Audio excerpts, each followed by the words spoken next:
الشاعر شلو شعر لابد يقدم حسين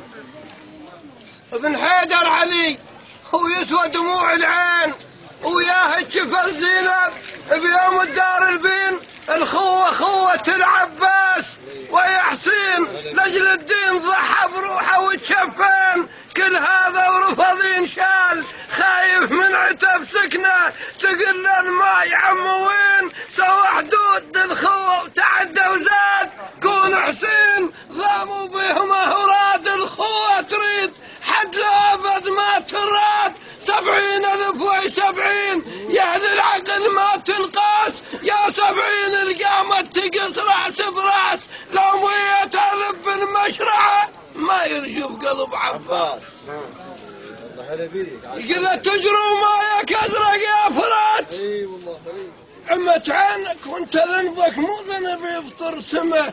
سابقت بالطف على حسين السيوف وانت أول سهم في صدر الرمه طاحوا بالسجاد يوم جرفك شهيد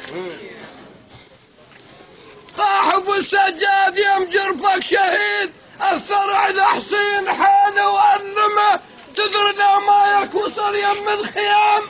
شاروا العباس منه وصارمه كان ما ردت روس على الرقاب كان ردت خيلهم تقطر دمه شلون يمك طاعت شان الحسين عمت عينك يا فرات مركز مايك يمجد مرتمه وطاعت اسماعيل صحراء الحجاز وانت شحمايك لبن حامل حمى ولا تظن اسماعيل اكرم من الحسين ولا تظن امه تقدم فاطمه هذا بن واحد سأل رب الجليل كيف يحيي الموت ويرد قائمه ابن حيدر علي سيف الرسول ما يهاب الموت يوم اللائمه والله لا ينكشف عنا الغطاء اليقين تجري بعدك شافرات كلها ما تتخجل ما يشوف الحق على العيال العمى انت اخر واحد تظل على المحكمه قوم طم روحك حذر قبر الحسين